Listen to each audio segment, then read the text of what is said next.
Burnley versus Sunderland. Burnley 2.45, draw 3.1, Sunderland 3.2. We were all on the Burnley bandwagon. A different animal at home. 6 wins, 0 road wins. Backing Burnley again to beat Sunderland 2.45. Can't argue with that. What are you going for? Well, I'm going to take on that one. I'm taking Sunderland plus half a goal and getting 1.85. What are you on, Nige? No, I'm not deserting Burnley. I mean, they've been a good friend to me already this season, and I've been backing them at home. I mean, they beat Crystal Palace.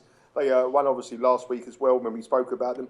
And I think they're a different kettle of fish at home. Sunderland away from home are absolutely terrible. I was surprised. I mean, earlier in the week, when this first game went up, I looked on the betting exchanges, and you could back Burnley for this game at 3.2, which I just couldn't believe the price. It's gone down now to 2.45. They're still one of the most heavily backed teams in the Premier League. I make them a good 2.0, even money shot to win this match.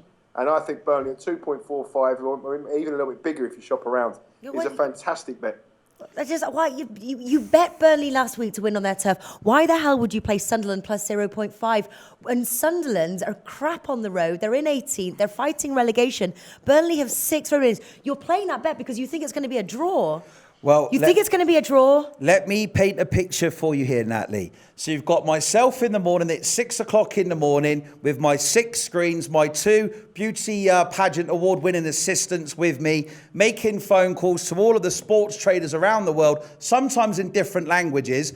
Meanwhile, over the other side of the Atlantic, we've got Nigel in the betting office with his mate. Remember we had him on here last week? Yeah. You know, punching on the virtual horse racing. So who do you want to follow? Do you want to follow Nigel there on the virtual horse racing? Or do you want to follow Mr. Professional himself? And that's what I've been doing all week, all my research. And that's why I'm taking Sunderland plus half a goal, 1.85. JJ, you've given this. You're making out you're like this sort of multi-millionaire, living up, living in your penthouse and all that kind of stuff. He's not far wrong. You just said you've done all your research. What research have you done? You haven't made one argument or one case for them. Is that why?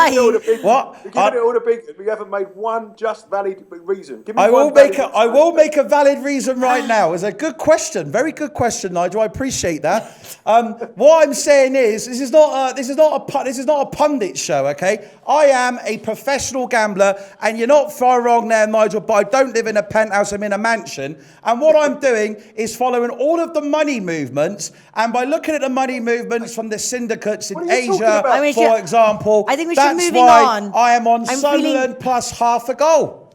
I'll be doing the victory dance next week. Burnley have been the most backed team all week this week. They've gone from 3.2 to 2.4. So whatever move he's talking about, I've got no idea. I tell you what, Matt, I would do a PayPal bet with him, but he's not got a PayPal to do it, has he? I'll do a friendly bet, but we can't even do that. Moving on then, Nat, let's get into the next one. Yeah. I did go 8 out of 10 last week, by the way. Yeah, and we did also very well, by the way. Yeah. All right, fine. Sunderland plus 0.5 there against There the you team. go. Victory dance on the way. 6 home wins. Sunderland can barely even score on the road. But sure. We'll see. Sunderland, We'll see next week. Go to SBRodds.com. Browse, compare, and shop live odds available at top online sportsbooks.